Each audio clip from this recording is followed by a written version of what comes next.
Rap Ràdio presenta Connexió Mèxic. Hola a tota l'audiència, gràcies per acompanyar-nos a aquesta emissió de Connexió Mèxic, on parlem dels fets polítics més rellevants i on explorem diversos aspectes de la cultura. Avui ja hi és amb nosaltres, com cada dimecres, en Leonardo Alvarado, que ens aportarà un anàlisi directe sobre l'agenda política del país. També és amb nosaltres el nostre amic i col·laborador, en Alonso Leal, que conversa sobre el rostre del mite, sobre la persona que ha creat una indústria de bilions de dòlars i s'ha convertit en una de les persones més riques del món, però ningú sabia qui era, fins ara que la recerca sobre Satoshi Nakamoto fa un gir històric cap a un criptògraf britànic resident a Malta. Però comencem ja amb el bloc d'actualitat. El bloc d'actualitat. Connexió, el fil que et connecta amb Catalunya. Benvingut, Leonardo, com va tot? Hola Miriam, ¿qué tal? Qué gusto estar aquí de nuevo en Conexión México con nuestro invitado, la audiencia, el equipo de rap, siempre un espacio muy agradable para conversar. Hoy, como siempre, hay diversos temas que marcan la agenda política del país. Podemos comenzar, si te parece, con esta agenda noticiosa que tiene que ver con el Centro Cultural Universitario de la UNAM, que este fin de semana pasado pues, se convirtió en el epicentro de la Fiesta del Libro y de la Rosa, bajo el lema Los Susurros de las Lenguas, que bajo este lema y este espacio no solo celebra la lectura, sino que también celebra la diversidad lingüística y la resistencia cultural. Tú tuviste la oportunidad de visitarla el sábado. Cuéntanos con qué te encontraste. Pues muy interesante, la verdad, el evento. Es una fiesta que ya va en su edición número 18, ¿no? Y que está inspirado justamente su origen es esta celebración que se hace en Cataluña, ¿no?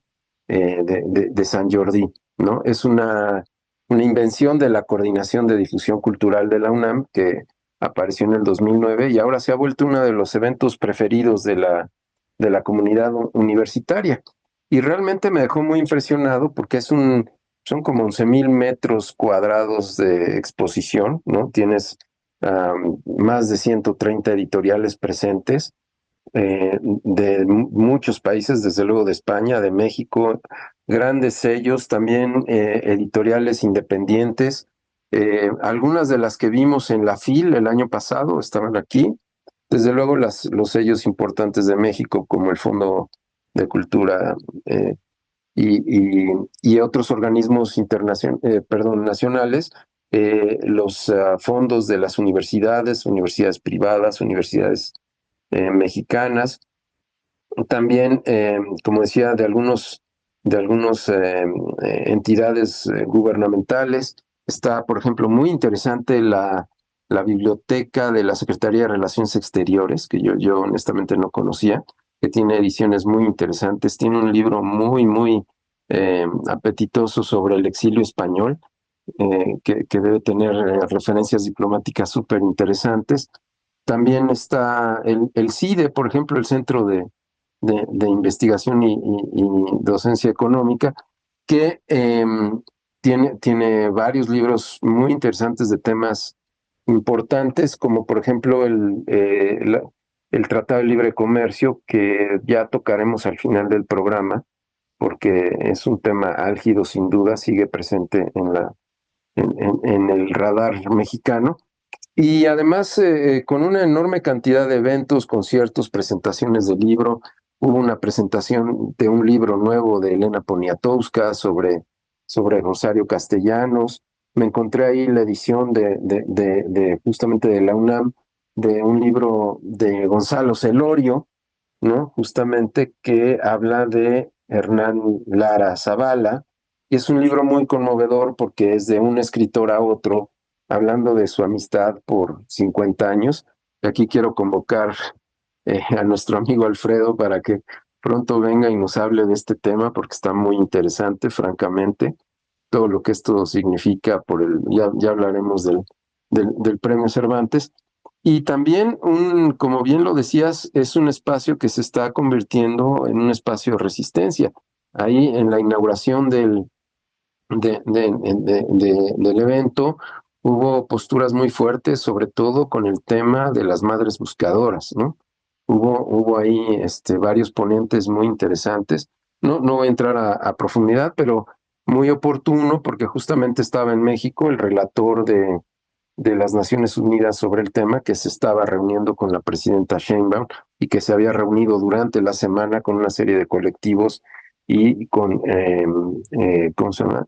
Eh, Gente que está muy involucrada en el asunto. Así que ese es todo un tema que habría que desarrollar.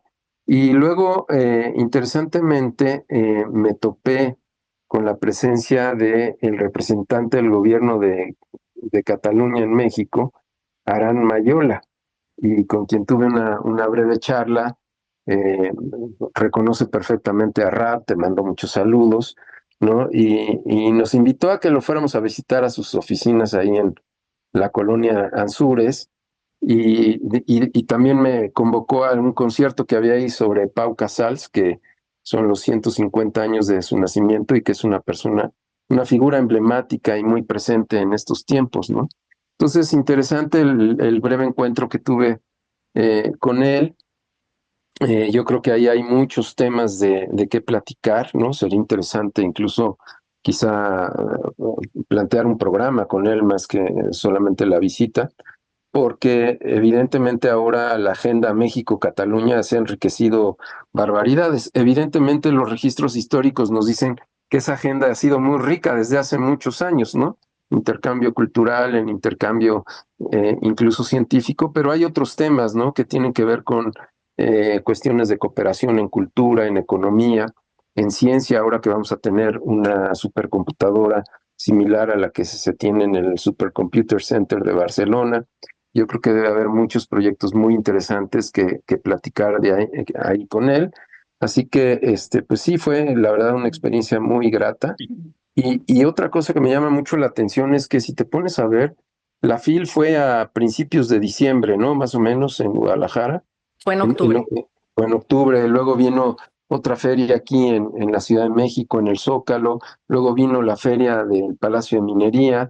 Feria, bueno, o sea, en 6 meses o menos hemos tenido 5 o 6 ferias de muy alta, de muy amplio espectro, y están llenísimos de gente. Se calcula que esta vez, primero se amplió la feria, originalmente era de 3 días, ahora se hizo de 4, y se calcula que hubo más de 130,000 visitantes, ¿no? Todavía números preliminares, pero muy interesante cómo el público mexicano se ha estado habituando a este tipo de eventos, y es gente que va y compra libros, ¿no?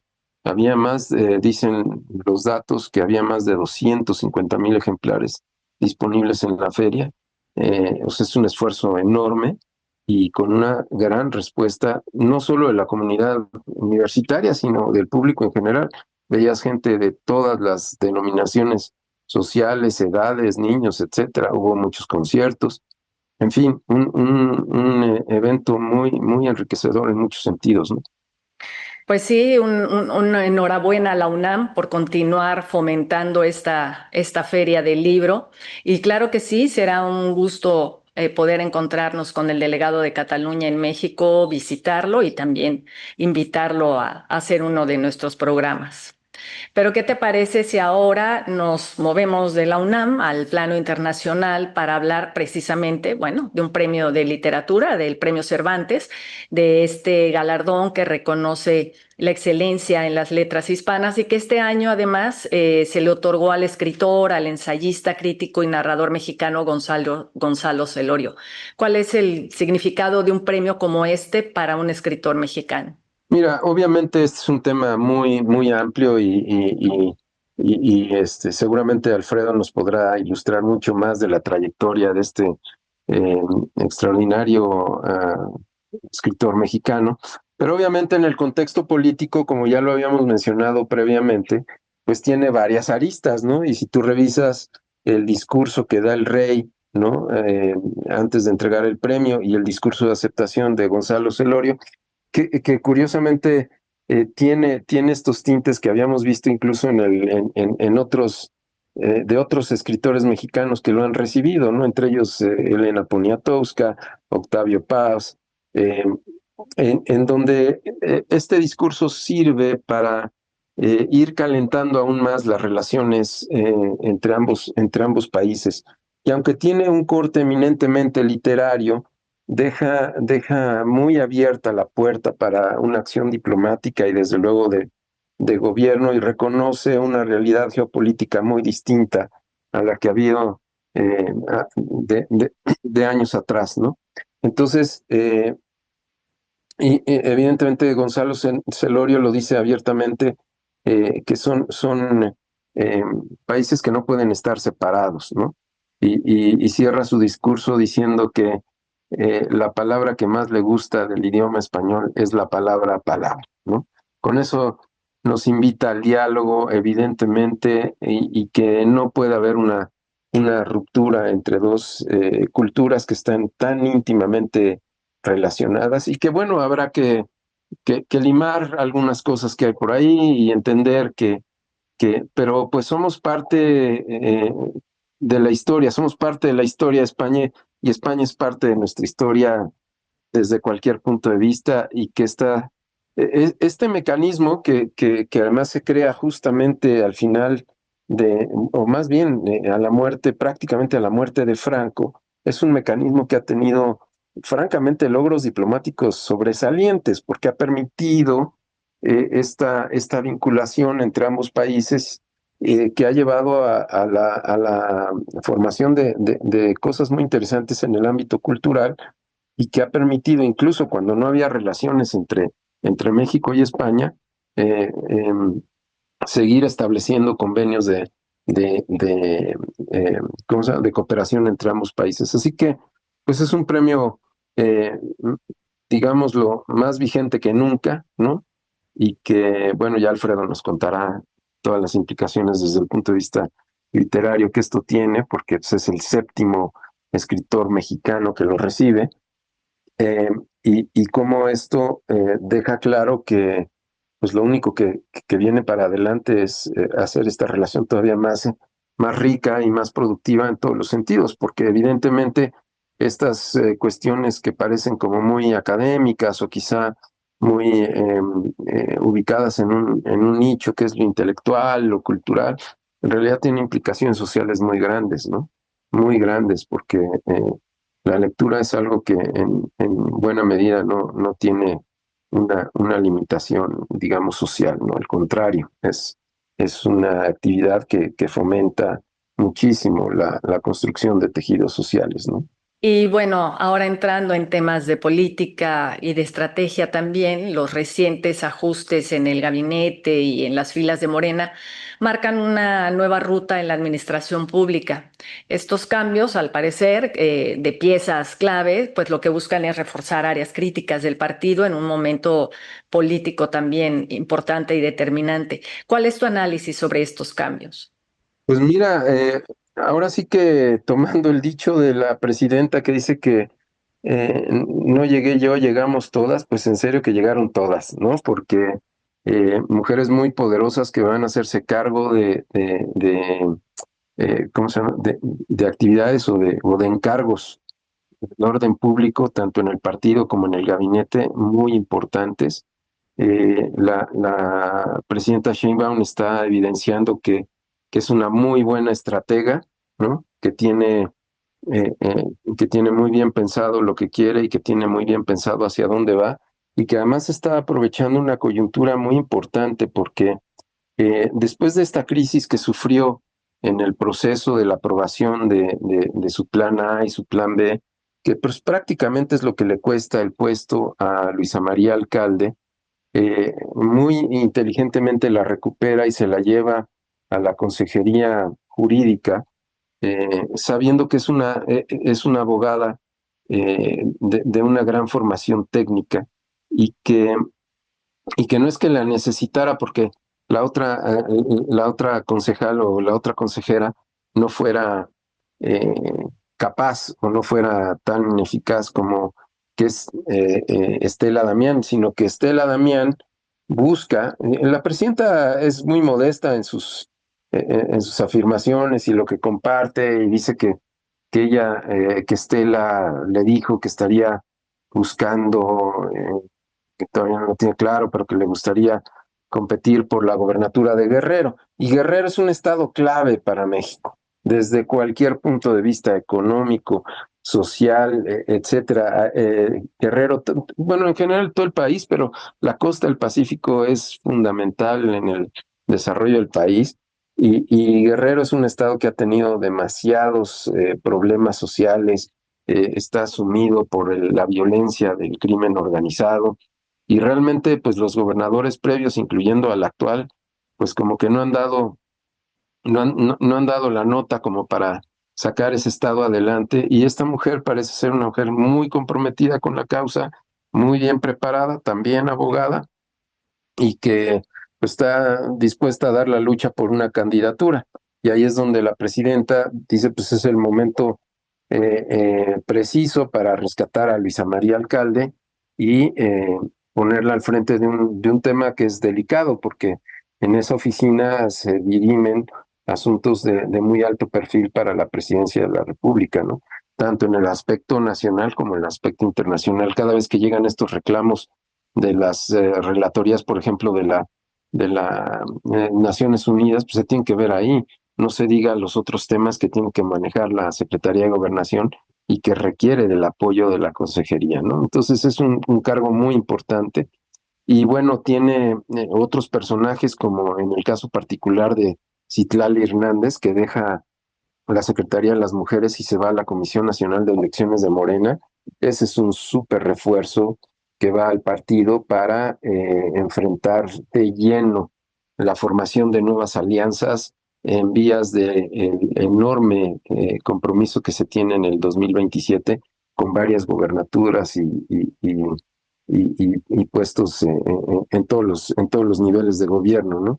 Así que no podían irse con ese, vamos a llamarlo así, con esa mancha en el proceso después de que el plan A y el plan B pues no prosperaron y pusieron en entredicho la capacidad que tiene Morena de aliarse con sus socios, ¿no? El Partido Verde y el PT, que lo cuestionaron profundamente. Entonces, Citlali va, además es gente formada en el movimiento, no son políticos, digamos, que estaban disponibles en los cuadros de la clase política mexicana. Las dos mujeres vienen desde abajo con el movimiento, así que son refuerzos importantes, ¿no? Y también la potencialmente, vamos a ver qué pasa en el Congreso Nacional, la potencial nueva dirigente de Morena es otra mujer, Ariadna Montiel, que ha sido fundamental en la distribución de los procesos, perdón, de los programas sociales, ¿no? Ella es la que se ha encargado de dispersar los recursos y de traer nuevas formas de administrar eso y está también muy comprometida con el movimiento. Entonces, pues francamente pareciera que la presidenta está armando un trabuco para enfrentar las próximas elecciones y cerrando la puerta a que algunos candidatos que pudieran ser interesantes para Morena emigren a otros institutos políticos y puedan debilitar el proceso, ¿no?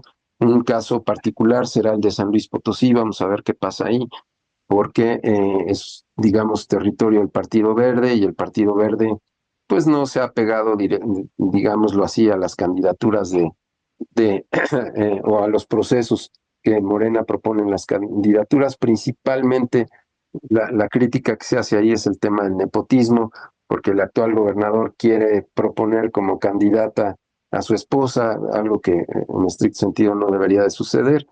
Pero bueno, ya está ahí Citlali viendo este tema y seguramente tendrá una estrategia. Así que, pues, Morena está tratando de hacer lo posible por mantener su capacidad electoral y al mismo tiempo reforzar el gabinete de la mejor manera posible. Recordemos que pues, los puntos fuertes que ha tenido la presidenta y los más evidentes son tanto la Secretaría de Seguridad con Omar García Harfuch y la Secretaría de Economía con Marcelo Ebrard, que son los que han estado literalmente sacando las castañas del fuego ante la brutal presión que hemos sufrido de parte del gobierno de Estados Unidos, ¿no?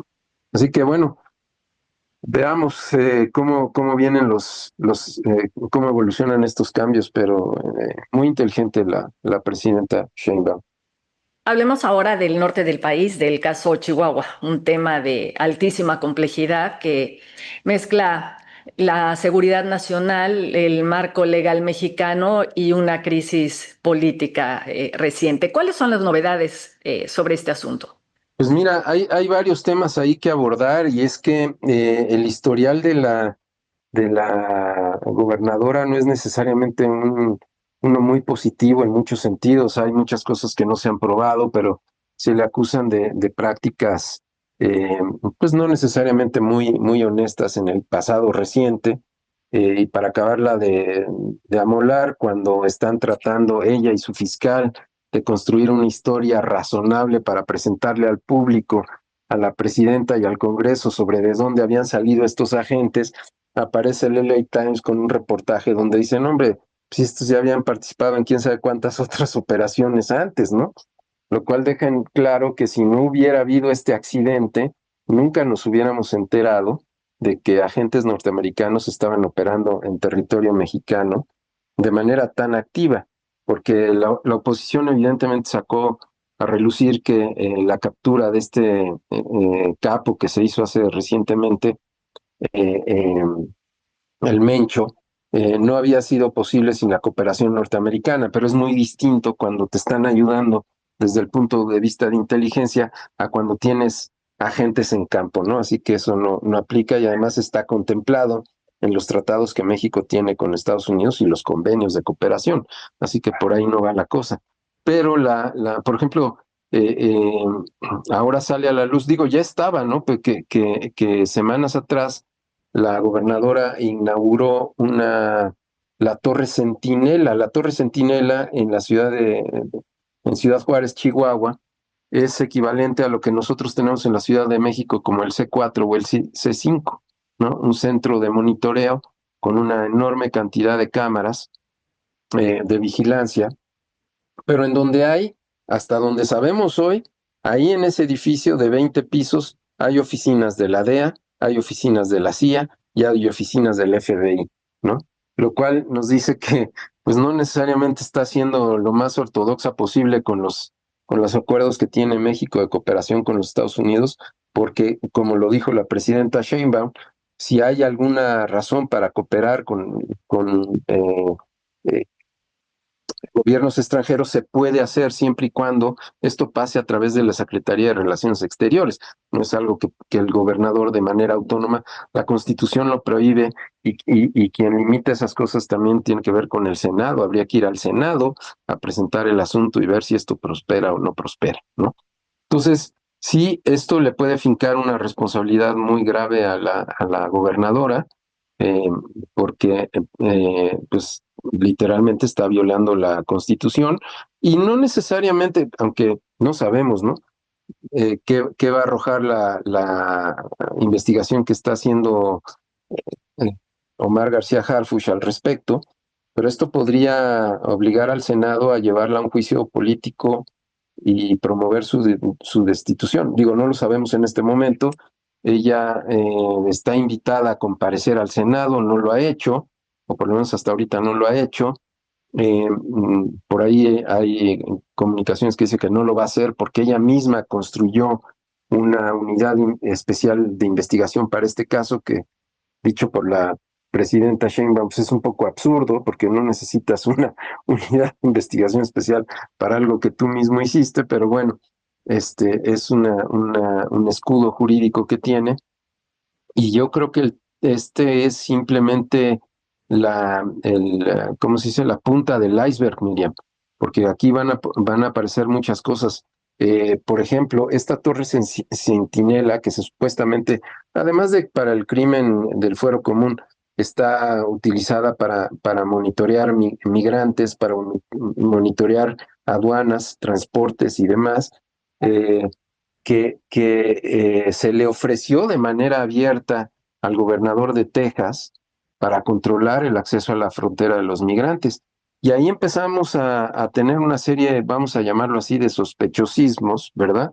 Porque la tecnología que se está usando, que es existe un contrato muy específico con una empresa fundada en México de un empresario israelí, ¿no?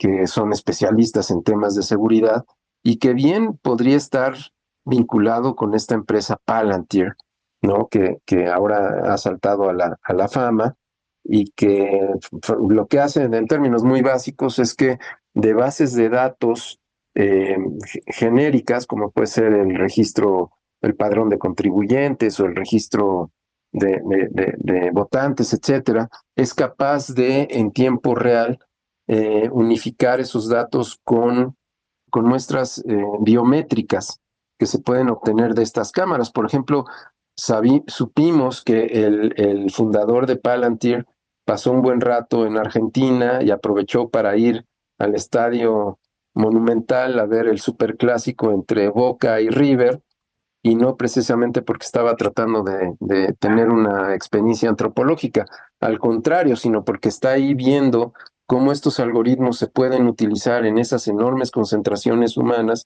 y poder empezar a hacer empates entre los registros normales que tiene un gobierno, como puede ser lo que le pagas al fisco, tu credencial de elección o el registro de tu automóvil, lo que sea, con datos biométricos capturados en tiempo real, como se ha estado usando para cazar literalmente migrantes por el ICE. El ICE y el FBI es un software que utilizan en Estados Unidos y como se ha usado sin duda ninguna en lugares como Cisjordania o Gaza, donde han asistido al gobierno, perdón, al ejército israelí para encontrar los lugares supuestamente donde se encuentran los milicianos, pero que en realidad pues bueno, ya hemos visto lo que ha sido ese genocidio. Entonces aquí esto es muy peligroso porque independientemente de lo que esté haciendo la gobernadora y supuestamente combatir el crimen organizado, pues le está abriendo la puerta a un arma, francamente, y lo puedo decir así, digo, además lo dijo Palantir, un arma de destrucción masiva, ¿sí? Porque que no requiere de armas nucleares. Es un arma que puedes usar con una brutal represión y poder sí someter a gobiernos. Bien, bueno, lo vimos todas las intenciones del gobierno de los Estados Unidos de provocarle a Irán otra primavera árabe, aunque no son árabes, son persas, pero no, un equivalente y tratándolo de estabilizar. Y la pregunta inmediata es, ¿qué hacen ahí unos agentes de la CIA? Porque en todo caso deberían ser de la DEA, ¿no? Entonces, ¿por qué? Porque la agencia que combate a las drogas no es la CIA, es la DEA. Y sabemos, ¿no? La historia nos ha dicho de las actividades de la CIA en México desde hace muchísimos años y todo lo que, bueno, nada más hay que pensar en este tema el conflicto o del escándalo, más bien Irán-Contras y de lo que sucedió en Nicaragua, ¿no? A finales de los 70, principios de los 80. Así que me parece que es la punta del iceberg y esto va a dar muchos temas de qué hablar en el futuro y acciones importantes a nivel diplomático, porque evidentemente sacó chispas esto.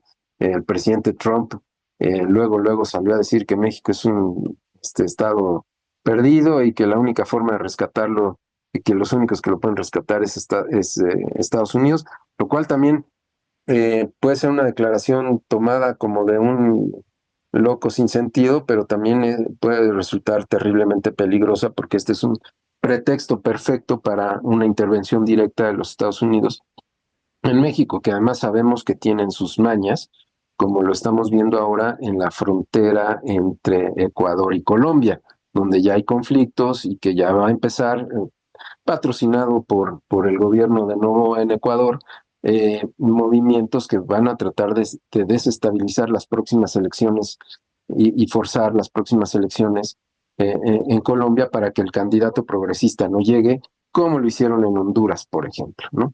Así que este es un tema muy delicado, Miriam, y habrá que ver cómo evoluciona en los próximos días, porque, como digo, habrá muchas implicaciones a raíz de esto, ¿no? Así es, seguiremos pendientes. Y bueno, para finalizar, quedémonos en el norte de México, pero ahora en el estado de Sinaloa, en donde pues en los últimos días los ojos están puestos precisamente en la bahía de Topolobampo, con la pretendida instalación de una planta productora de metanol y con planes para desarrollar proyectos de hidrógeno verde, buscando transformar la región en un centro de energía de ultra bajo carbono y también con la llegada de megaproyectos de energía limpia y bueno, con todo ello, pues con la resistencia de los pueblos originarios por la defensa de sus territorios. Realmente la situación en esta bahía está más activa que nunca. ¿Cuál es tu análisis sobre esta situación? Pues fíjate que también es un asunto súper delicado. Hay que recordar que desde la era del general Cárdenas, cuando decide hacer todo un plan de hídrico para el valle de Culiacán, pues echa a andar un poderoso plan agrícola en esa zona. Y Sinaloa en pocos años, decir pocos, pero en este tiempo, prácticamente se convierte en uno de los graneros de México, donde se producen enormes cantidades de alimentos. Se produce maíz, se produce jitomate, pepino y cualquier otra cantidad de hortalizas para consumo interno e incluso para exportación. Pero que es una zona que depende muchísimo del agua. Entonces, actualmente en el estado de Sinaloa hay proyectados 7 de estos megaproyectos, como bien mencionaste al principio, que pues sí podemos pensar que pues no son tan verdes como se dice que son, ¿no? En el caso particular de Topalobampo, el pasado 23 de abril, donde vino esta ceremonia para poner la primera piedra de esta fábrica, pues los pobladores y los pueblos originarios de la región fueron y literalmente se manifestaron y terminaron tirando la piedra que se había colocado eh, por una cañada eh, y cuestionando fuertemente eh, al gobernador porque pues no se siguieron los protocolos que deberían haberse seguido y que años atrás había emitido la propia Semarnat y también el Instituto Nacional de Pueblos Indígenas, ¿no? Que en estos momentos como que se desaparecieron del mapa, como que no aparecieron en la reunión, en la celebración, ni mucho menos, y dijeron, pues nosotros no sabemos del asunto cuando están involucrados hasta el tope, porque estas fábricas y estos proyectos no se pueden echar a andar sin el dictamen de ellos. Y ellos habían ya emitido dictámenes previos donde se reconocía pues que era un lugar cuyo ecosistema no era viable para soportar este tipo de proyectos y que además estaba prácticamente en tierras que le pertenecían a los pueblos, a los pueblos originarios, ¿no? Entonces se propuso en aquel momento que debería haber consultas al respecto y nunca se hicieron y los planes siguieron adelante y ya son 2 fábricas las que están ahí. Y esta en particular tiene problemas muy serios porque eh, pues de lo que se trata es de extraer agua del mar, de la bahía de Topolobampo, y devolverla a temperaturas elevadísimas, lo cual acabaría prácticamente con el ecosistema de la bahía, porque además consumen enormes cantidades de agua. Y aquí lo interesante, Miriam, además de todo esto, es que estos proyectos están pensados porque evidentemente son lugares costeros que tienen un valor estratégico muy importante para la sostenibilidad energética de Norteamérica y para el potencial comercio de este tipo de cosas con Asia, ¿no? Entonces, ya vimos un proyecto que estaba en el Mar de Cortés, que era un gasoducto que venía desde Texas. Ese proyecto ya se logró parar. No sé en este momento si de verdad está cancelado o está, ya sabes que estas cosas terminan en amparos y una serie de procesos jurídicos para ir adelante con los permisos, pero esa es la idea, ¿no? Y aquí surge la pregunta de, como lo hemos platicado otras veces, de, bueno, ok, el Plan México, el plan de la industrialización del país, que sí necesitamos, que sí queremos, pero ¿a costa de qué? ¿No? De destruir ecosistemas Estamos esperando el dictamen de este grupo de expertos que en un par de meses nos van a decir qué va a pasar con el famoso fracking y si esto va a seguir adelante o no. Pero otra vez, ¿no? Es decir, pareciera que el progreso tuviera que ser a costa de los pueblos originarios y de los ecosistemas, y francamente no parece ser la única opción. Curiosamente, cuando investigaba yo sobre este tema, me doy cuenta que en Tarragona, justamente, hay una serie de proyectos agrícolas que están planteados desde una perspectiva dramáticamente distinta. Y digo, oye, esto podría ser otro de los polos de cooperación entre México y Cataluña, sobre todo para regiones como esta, que es el Valle de Culiacán, y otras regiones que tú has visitado, Miriam, en la Huasteca, por ejemplo, que son zonas de cultivo que tienen una alta dependencia hídrica y que estas estrategias de agricultura reconstructiva o regenerativa te permiten bajar la dependencia del agua de una manera interesante. Y claro, Tarragona, pues podemos decir que es un proyecto relativamente pequeño comparado con lo que implica estas regiones en México, pero pues ahí hay los procedimientos, la metodología y la tecnología para reconsiderar la producción agrícola en México, porque si bien la presidenta ha señalado que se trata de tener una autosuficiencia energética, y la cual todo el mundo estamos de acuerdo, pero no con estos costos, ¿no? Definitivamente no con estos costos. Y sí llama la atención también la postura tanto del INPI como de la Semarnat, que incluso han sido cuestionados por relatores de las Naciones Unidas y que tienen pendientes oficios por contestar ahí. Así que el gobernador de Sinaloa dijo pues que se van a reconsiderar las consultas a los pueblos. Yo creo que en este momento ninguno de los pueblos originales va a decir que adelante con el proyecto. Y esto implica pues que una inversión fuerte de varios miles de millones de dólares quede en suspenso. Pero, por ejemplo, los ecologistas han calculado el impacto de estas cosas desde el punto de vista económico y claro, en los proyectos se dice que pueden generar hasta 30,000 empleos indirectos y demás. Y los ecologistas han demostrado que no es cierto, que estamos hablando quizá de 4 o 5,000 empleos, ¿no? Y que eso, el impacto a las comunidades, pues no es no es ni siquiera dimensionable, es brutal, ¿no? Es brutal de acabar con los pescadores y con la fauna que hay no solo en la bahía, sino en toda la costa del Pacífico. Así que yo creo que este tema también va a escalar, eh,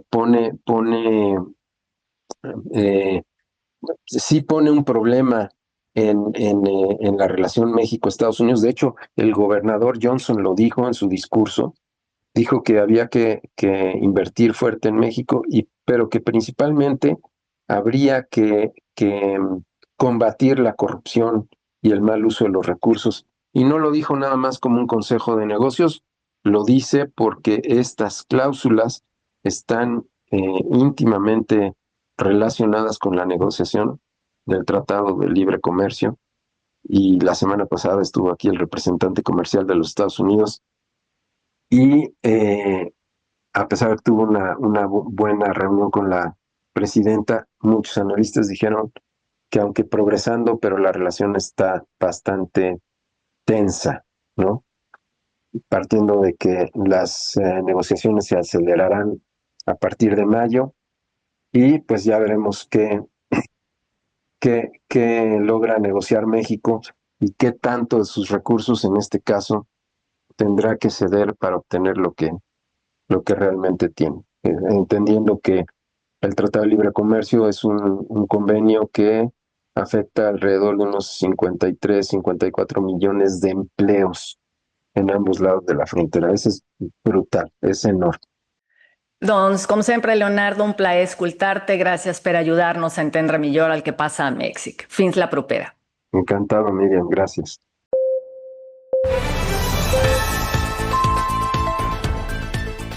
L'octubre de 2025 es van complir 500 anys de la fundació de la ciutat de Tlaxcala. Aquest fet fa referència als primers anys del domini espanyol dins de la Nova Espanya. Tanmateix, aquesta data va molt més enllà d'un acte administratiu colonial. Representa un moment clau en què s'entrellacen la història indígena, la conquesta i la construcció d'una nova realitat política. Recordar aquest esdeveniment implica necessàriament tornar als protagonistes centrals d'aquest procés, als tlaxcalteques, un conjunt de pobles originaris amb organització política pròpia, identitat definida i una llarga història prèvia a l'arribada dels europeus. Abans de la conquesta, Tlaxcala no era un territori unificat sota un sol governant, sinó una confederació de senyorios indígenes amb estructures complexes, entre els quals destacaven Osetolulco, Tizatlán, Quiahuiztlán i Tepeticpac. Aquests pobles mantenien una rivalitat constant amb l'imperi mexica, la capital del qual era Tenochtitlán. Les anomenades guerres florides no eren només enfrontaments rituals, sinó també una forma de pressió política i militar que mantenia Tlaxcala en una posició de resistència davant l'expansió mexica. Aquest context és fonamental per entendre per què, quan les tropes d'Hernán Cortés van arribar al 1519, els tlaxcalteques no van actuar com simples aliats subordinats, sinó com actors estratègics que van avaluar la seva situació i van prendre decisions en funció dels seus propis interessos. Lluny d'una narrativa simplista de traïció, els tlaxcalteques que es van unir a Cortés van ser líders, guerrers i comunitats senceres que van veure en els nous vinguts una oportunitat per trencar l'equilibri del poder imposat pels mexiques. Inicialment, fins i tot, van combatre contra els espanyols, fet que demostra que no hi va haver una aliança automàtica. Només després d'enfrontaments i negociacions es va consolidar una aliança que transformaria el curs de la història. Figures com Xicoténcatl el Vell van jugar un paper important en aquest procés, representant la capacitat de decisió política dels pobles tlaxcalteques. Milers de guerrers tlaxcalteques van acompanyar els espanyols en la campanya que va culminar amb la caiguda de Tenochtitlán al 1521. La seva participació no va ser secundària, van aportar coneixement del territori, força militar i xarxes de suport fonamentals. Sense ells, la conquesta difícilment hauria tingut lloc de la mateixa manera. Després d'aquest episodi, l'aliança es va traduir en beneficis concrets dins del nou ordre colonial. Quan es va formalitzar la ciutat de Tlaxcala, al 1525, la corona espanyola va reconèixer als seus habitants certs privilegis com el control de terres, excepcions tributàries en alguns casos i una relativa autonomia política, un fet excepcional en comparació amb altres regions indígenes. L'importància històrica de Tlaxcala es troba precisament en aquesta posició singular. No va ser simplement conquerida, sinó que va participar activament en la configuració del nou sistema. Durant el període virreinal, els seus habitants van continuar exercint un paper rellevant, fins i tot participant en l'expansió cap al nord de la Nova Espanya, on van establir noves comunitats indígenes aliades de l'ordre colonial. Aquest paper ha generat interpretacions diverses al llarg del temps, des de visions crítiques que els assenyalen com a col·laboradors fins a enfocaments més recents que els entenen com actors històrics que van prendre decisions dins d'un context de pressió, conflicte i supervivència. Historiadors contemporanis com Federico Navarrete ofereixen una perspectiva crucial per comprendre la complexitat d'aquest període. Destaca com aquesta regió no va ser un simple espai conquerit, sinó un actor actiu en la construcció del nou ordre colonial. Navarrete posa èmfasi en la capacitat dels pobles indígenes de negociar, resistir i apropiar-se de les noves estructures colonials, destacant que la història de la conquesta no pot reduir-se a un relat de dominació europea unilateral. El seu treball evidencia com els documents colonials, incloent cròniques, codis i actes oficials, poden ser llegits per reconstruir les estratègies polítiques i culturals dels pobles originaris, donant veu a actors que sovint han estat invisibilitzats.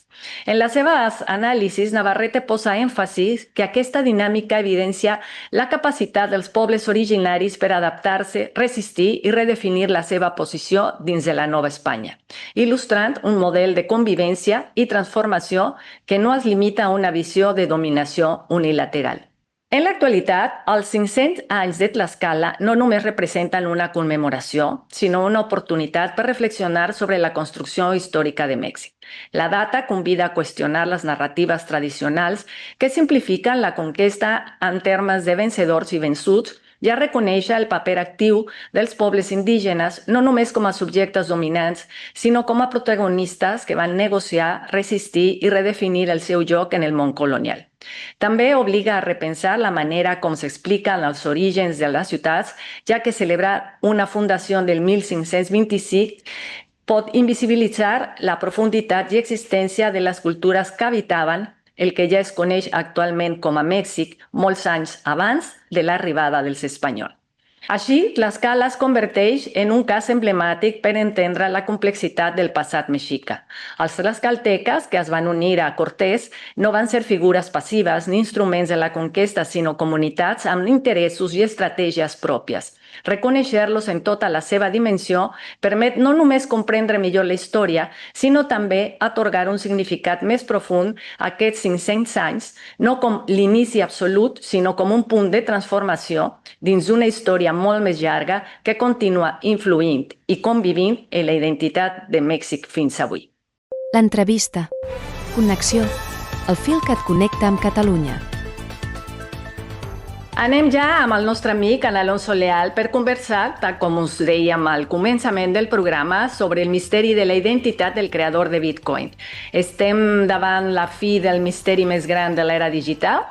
Ens ho explica ara mateix l'Alonso Leal. Benvingut a Connexió Mèxic, Alonso. Què és el que s'ha destapat fa tot just unes quantes setmanes sobre la identitat de Satoshi Nakamoto?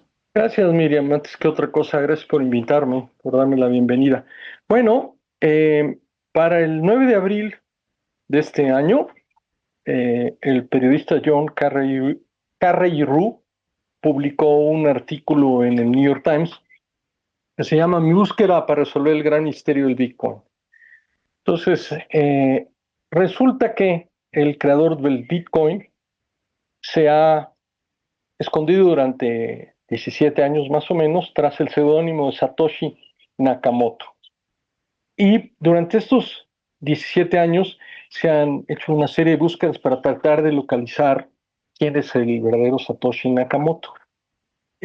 Nada más quería dar un par de datos interesantes. El Bitcoin apareció en 2008 por primera vez y hoy en día el mercado de Bitcoin tiene una capitalización que varía entre 1.530.000 millones de dólares y 1.560.000 millones de dólares. O sea, no, 1.530.000 en la terminología latina.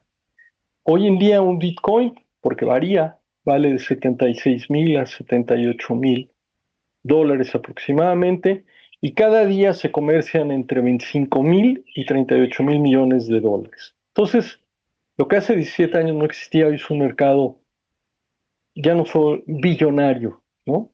Entonces, resulta que durante años, justamente Satoshi Nakamoto se ha escondido detrás de un seudónimo.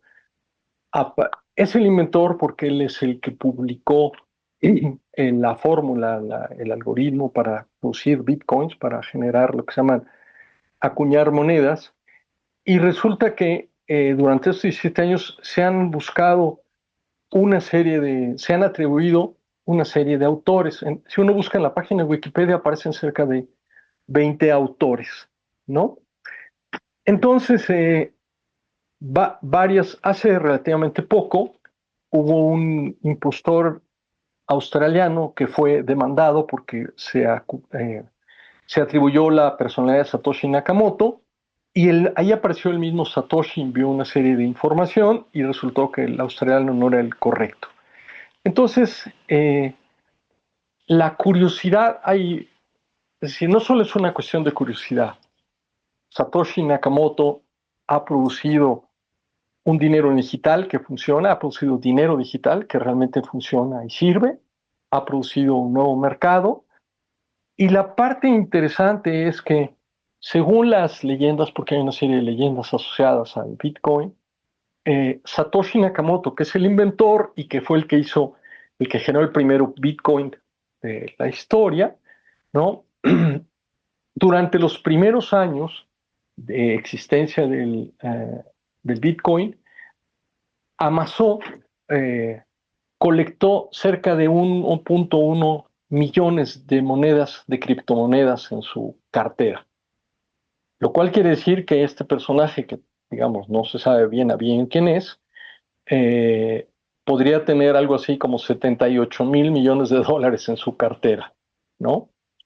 Entonces, eso tiene varias implicaciones. Una implicación es que sería, por supuesto, sujeto de secuestro. Habría gente interesada en secuestrarla, en obtener sus contraseñas y poder empezar a sacar ese dinero, a vender esas monedas.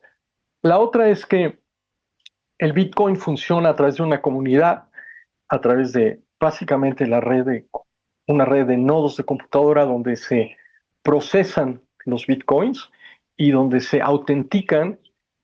No hay una institución central que diga este Bitcoin es auténtico y no es falsificado, sino es una red, es una comunidad. Entonces, la idea es que no hay una jerarquía, digamos, todos los que están metidos en el mercado del Bitcoin, los que acuñan Bitcoins, mining se le llama en inglés, los que acuñan Bitcoins entre mismos son los que garantizan la autenticidad de cada Bitcoin emitido. Y desde ese punto de vista, digamos, no es conveniente que haya una jerarquía, que haya una autoridad central en el mercado y, digamos, eso funciona muy bien con este seudónimo de Satoshi Nakamoto.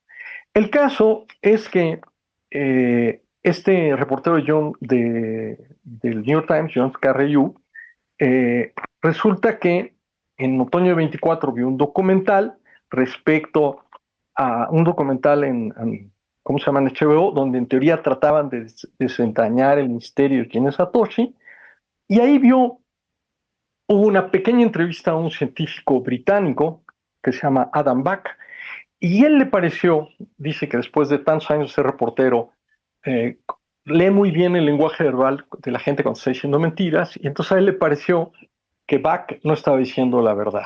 Y entonces se dedicó más de un año y medio a rastrear la personalidad o sea, a buscar quién podía ser el verdadero Satoshi Nakamoto. Entonces, la respuesta de antemano él dice, es Adam Back, un criptógrafo, un científico computacional británico de 55 años, que tiene una compañía, se ha dedicado a tener una compañía que produce bitcoins y que comercian con bitcoins, ¿no? Y que este es el verdadero Satoshi Nakamoto. El artículo es un artículo, digamos, muy interesante porque narra todas las peripecias, todo lo que este hombre hizo, básicamente, para identificar a Back. Fundamentalmente lo que sucede es que, aunque Satoshi no se conozca la identidad, este personaje participó desde el inicio en una serie de foros que discutían la posibilidad, discutían temas de criptografía, de poder producir monedas digitales que no estuvieran controladas por el gobierno, de la privacidad de los usuarios, de la posibilidad de hacer dinero digital. Entonces, Satoshi dejó una huella en una serie de foros con contribuciones, con correos, con el famoso white paper, o sea, el artículo donde aparece, es decir, dejó una huella grande en Internet donde alguien con su nombre dejaba una serie de mensajes. Entonces, lo que hizo este Carreyrou empezó con cosas, digamos, elementales.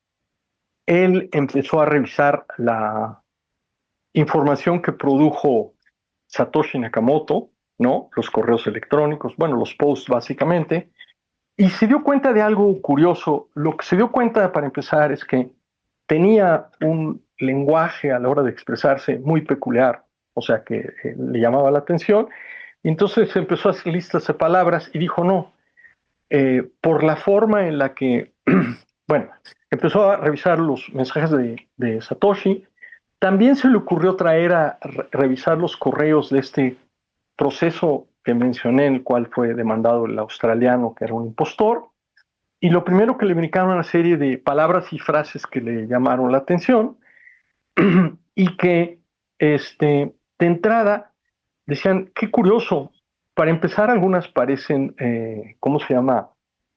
Británicas, me da la sensación que es un británico, y luego hay otra serie de palabras que una y otra vez repite.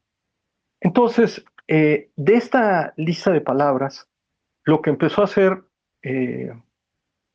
Carreyrou fue empezar a recopilar información de todo lo que había de Satoshi en la red, rastrear la historia de cómo apareció Satoshi, de cómo pertenecía en aquel entonces no era una lista de correos, se llamaba, que era, digamos, un foro donde las gentes intercambiaban mensajes, donde se discutieron. Ese foro se llamaba Cyberpunks, ¿no? Y entonces él empezó a arrastrar la información que ahí existía y al final de cuentas conjuntó no solamente o sea, revisó varias listas de correos que habían aparecido durante los años en la comunidad criptográfica, había lista de correos cyberpunks, de cryptography y otro que se llamaba Hashcash. Y entonces, al final de cuentas, dice que entre 1992 y 30 de octubre de 2008, un día antes de la aparición de Satoshi, más de 34,000 usuarios habían publicado en las tres listas. Entonces, la masa de información que tuvo es brutal. Y él empezó haciendo un análisis estilístico, ¿no? De cierto tipo de palabras, de cierto tipo de expresiones. Luego se dio cuenta que en los correos entre la forma de escribir de Adam Back y la de Satoshi había coincidencias. Una cosa es muy curiosa, es faltas de ortografía con el uso de los guiones. Tanto Back como Satoshi dice que parece que son patológicamente incapaces de utilizar correctamente los guiones. Igual que Back, Satoshi tendía a añadir guiones cuando eran necesarios y omitirles cuando no eran necesarios. Entonces, de conjuntar todo esta gran cantidad de información, hizo no uno, hizo varios intentos de hacer análisis estilísticos, ¿no? Al final de cuentas, conjunta estos 34,000 usuarios, ¿no? ¿Cómo se llama? Y pide ayuda a otro periodista del equipo de inteligencia artificial de New York Times, se llama Dylan Friedman, que tenía experiencia en análisis computacional de textos. Entonces, es interesante, básicamente. Primero, empiezan con 34,000 usuarios, luego eliminan, dice, por ejemplo, había muchos usuarios que habían publicado muy pocas veces post, y entonces eliminan a todos que tuvieran menos de 10 publicaciones, entonces deja 1,615 candidatos. Luego, los que nunca habían hablado de dinero digital en esos foros, quedan 620 personas con 134,000 mensajes. Y empezaron a buscar pruebas definitivas, el uso de los guiones, ¿no? Por ejemplo, encontraron 325 errores distintos y resulta que normalmente compararon todos los errores con los escritos de los cientos de sospechosos y va a quedar un caso atípico. Dice, compartía 67 los errores de uso con los guiones de Satoshi. La segunda persona con mayor número de coincidencias era 38, es decir, comparaba correos Satoshi con correos de Back y resulta que Back convertía el 67 de los errores de uso de Satoshi, ¿no? Luego, ¿cómo se llama? Eliminaron todos aquellos que no tuvieran sinónimos. Todo esto porque Satoshi era, digamos, hasta ahora ha sido fue un maestro para ocultar sus huellas, para no dejar huellas, para hacer acceso desde correos que no podías ver la dirección internet, etcétera, para justamente tratar de evitar esta búsqueda estilística. En conclusión, por ejemplo, entonces no usaba sinónimos. Entonces, por ejemplo, de los 1,615 candidatos quedaron 620, no usaban seudónimos. Y entonces verificaron de los 620 cuántos compartían otros rasgos de escritura. Por ejemplo, 2 espacios entre las frases como hacía Satoshi, eso eliminó 58 personas y dejó 592. Luego, De esos 562, 9 eran sospechosos de ser Satoshi. Usaron los que usaban grafías y expresiones británicas, lo redujo a 434. Luego errores de los que confundían ITS con I apóstrofe TS. Los que usaban frases con también al final, redujo a 56. Luego una serie de palabras, etcétera, etcétera, etcétera. Al final de cuentas, cuando revisaron todas las peculiaridades de los correos de Satoshi en esos 34,000 usuarios, el único candidato fue Adam Back, ¿no? Que coincide con una serie de cosas que se sabe, digamos, de la época de Satoshi, porque Satoshi mandó correos con una serie de gentes, o sea, era, digamos, bajo un seudónimo, pero tenía actividad. Entonces, lo interesante de este asunto es que al final de cuentas una labor detectivesca del uso de recursos computacionales muy, bueno, al final de cuentas el New York Times, de grandes recursos computacionales para resolver un problema básicamente tecnológico que solo ha aparecido en Internet. Digamos, si uno revisa la historia, queda claro que los argumentos de Carrillo son básicamente contundentes respecto a que este hombre se llama Adam Back, ¿no?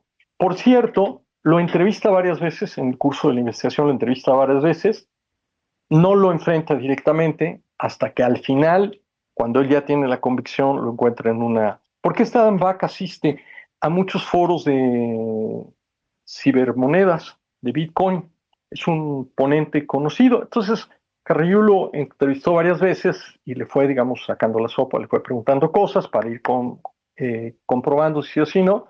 Al final de cuentas, cuando ya estaba, ¿cómo se llama? Cuando ya estaba seguro, se fue a San Salvador a finales de enero de este año eh, para enfrentar a Satoshi, a Adam Back. Bueno, es lo mismo. Curiosamente, otra cosa es que en este momento Adam Back tiene su empresa y la están fusionando con una empresa llamada Cantor Fitzgerald, que era una empresa de Wall Street dirigida anteriormente por el secretario de Comercio Howard Lutnick, y en teoría, si lo fusiona, él va a tener que revelar una serie de información a la SEC respecto a sus propios, en particular a sus medios y a sus finanzas, información que en un momento dado se puede hacer pública. Entonces, por ejemplo, si este hombre llega a decir que tiene 1.1 millones de criptomonedas, entonces puede hundir el mercado del Bitcoin antes de que salga a luz esta compañía. Entonces, Carrillo entrevista a Back, lo enfrenta, Back lo niega una y otra vez, a pesar de todos los argumentos que le da, termina, finalmente, está claro que yo no soy Satoshi, esa es mi postura. A los 2 días hay una entrevista en el New York Times donde está Carrillo, está otro periodista, está Back, lo enfrentan, ¿no?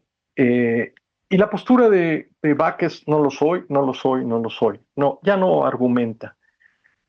Y bueno, se entiende por qué, se entiende, digamos, sus intereses particulares, pero realmente el reportaje es muy interesante porque es una historia detectivesca que además muestra cómo se hace hoy en día las investigaciones, ¿no? Sobre todo las investigaciones que tienen que ver con cuestiones de tecnología e Internet, donde hay una cantidad de información brutal. Entonces, en resumidas cuentas, si uno lee el reportaje de Carrillo, queda convencido que efectivamente Adam Back es el famoso Satoshi Nakamoto. Claro, Adam Back lo que tiene que hacer es negar que él lo es. Hay una última comprobación que sería la prueba definitiva, y es que el propio Satoshi proporcionara una clave privada asociada a uno de los primeros bloques de Bitcoin, ¿no? O sea, si resulta que Adam Back tiene esas claves, por supuesto es Satoshi, eso nunca lo va a hacer, ¿no? Pero yo creo que si uno revisa este reportaje, queda convencido de que efectivamente Adam Back es ¿cómo se llama? el mismo Satoshi Nakamoto. En la página de Wikipedia, en inglés, ya se actualizó esta información. Se menciona el reportaje, se dice que básicamente se hizo un análisis estadístico, pero no se da por concluido que sea Adam Back el mismo Satoshi Nakamoto. ¿Y ha habido alguna reacción o bueno, el hecho de haber descubierto, pongámoslo entre comillas, pero bueno, parece algo real, la identidad de Satoshi Nakamoto ha conllevado alguna reacción en el precio del Bitcoin en la comunidad que conforma? No, Miriam, en realidad no ha habido ninguna reacción, ¿no? Porque desde el punto de vista de la comunidad, desde el punto de vista de la comunidad, una comunidad que tiene 17 años, donde ha habido cientos de sospechosos, la página de, repito, Wikipedia tiene cerca de 20 sospechosos, y al final que no se haya descubierto exactamente quién es Satoshi, digamos que estas cosas han aparecido cada tanto tiempo se dice fulanito Satoshi Nakamoto. La negativa de Adam Back, decir yo no soy, por supuesto que no lo soy, no ha producido, digamos, ha producido que las cosas se queden en el mismo estatus en el que se encontraba. Y al final de cuentas, mientras no haya movimientos en el mercado, sobre todo que famoso Satoshi Nakamoto, que en teoría tiene 1.1 millones de bitcoins, o sea, 78 mil millones de dólares, o sea, le fue bien habiendo inventado el bitcoin. Algún movimiento que se hiciera de esa cartera podría, ahí sí, como dice Carreño, hundir el mercado de los bitcoins, ¿no? Pero hasta ahora, como eso no ha sucedido, el mercado ha seguido como está. Alonso, ¿tú qué crees que ocurra hacia adelante? O sea, porque esta investigación tiene una razón, digamos, lúdica o hay algún propósito judicial. Digo, esto que mencionaste sobre la SEC es muy delicado, muy delicado, ¿no? Bitcoin en general es un mercado que tiene una capitalización, pues digamos, pequeña en comparación con otros mercados como el mercado, como lo que hay en monedas tradicionales o lo que hay en mercado de deuda, en fin, es un mercado pequeño y sí está sujeto a que estas cosas puedan sacudirlo de manera importante. Entonces, sí me gustaría entender cuál fue la intención de esta investigación y qué podría... Mira, Leo, esa es una muy buena pregunta que soy incapaz de responder, ¿no?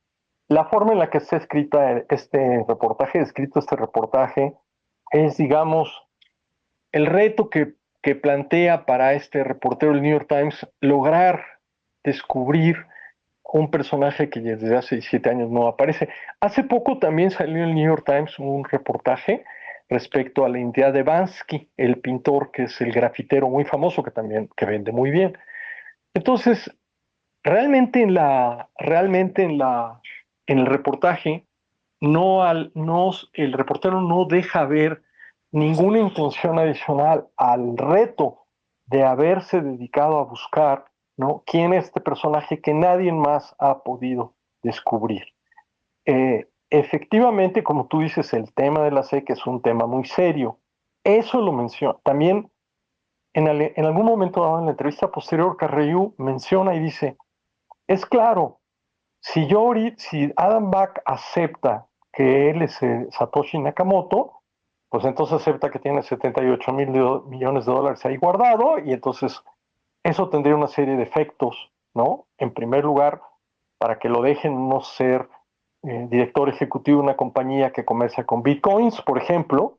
O sea, eres un multimillonario en algo en una compañía que tú mismo estás manipulando. Eso es como dijiste, es un tema muy grave, ¿no? Entonces, el mismo Carreyrou dice, se entiende por qué Back lo va a negar, ¿no? Se entiende por qué Back lo va a negar, pero honestamente, Leo, soy incapaz de responder tu pregunta porque no hay, el reportaje que es son 22 páginas, además se puede convertir en español, más dos entrevistas adicionales, o sea, esto fue primera plana, ¿no? Porque claro, es un personaje que se busca desde hace 17 años. el reportaje que yo mencioné muy superficialmente, muchas de las cosas que se hizo, se analizó el código, los comentarios de los correos, etcétera, no muestra ninguna otra razón que no sea el descubrir el reportero que tiene esta reto, les encantan los reporteros, ¿no? De eso viven los reporteros. Acuérdate que en México Luis Espota saltó a la fama porque averiguó la identidad de Bruno Traven, por ejemplo, ¿no? Eso es algo conocido. Entonces, no, para el reportero es el reto de encontrar quién es Satoshi Nakamoto y no señala en ninguno de los comentarios algo que, digamos, tuviera que ver. Sí menciona las implicaciones de que este hombre salga a la luz, ¿no? Incluso en San Salvador, cuando lo encuentra, le dice, bueno, usted está en el tema de entrar, sacar una compañía a bolsa, ¿no? Y entonces, si es Satoshi, va a tener que declararlo. Y el mismo Bach le dice, bueno, sí, ciertamente. Si yo fuera Satoshi y voy a sacar esta compañía a bolsa, probablemente tenga que decirlo, ¿no? O sea, hay como este juego, ¿sale? Pero no hay, hasta ahora no fui capaz de descubrir, te mentiría, una intención más allá de la búsqueda detectivesca, eh, que es que bueno, la búsqueda detectivesca que además yo creo que en el pasado no se podría hacer de la misma manera, si no es con estos medios tecnológicos que dispone un diario como el New York Times, que tiene especialistas en inteligencia artificial, una serie de recursos, y un señor que puede invertir 1 año y medio de su vida, ¿no? A buscar a un personaje. Doncs el misteri de Satoshi Nakamoto pot ser l'últim gran secret de la nostra era en una societat on la privadesa sembla gairebé impossible de conservar i on cada pas digital deixa rastre. Tanmateix, sembla fins ara que la veritat sobre aquest suposat Satoshi Nakamoto ha sortit a la llum. Moltes gràcies, Alonso, per apropar-nos a aquest cas i per l'anàlisi de les darreres investigacions sobre Satoshi Nakamoto. Al contrario, Miriam, muchas gracias como siempre. Gracias a ti y a Leo. Moltes gràcies a tots i totes per haver-nos acompanyat. Ha estat un plaer compartir aquest temps amb vosaltres. Nosaltres ens tornem a trobar dimecres que ve en una altra emissió de Connexió Mèxic.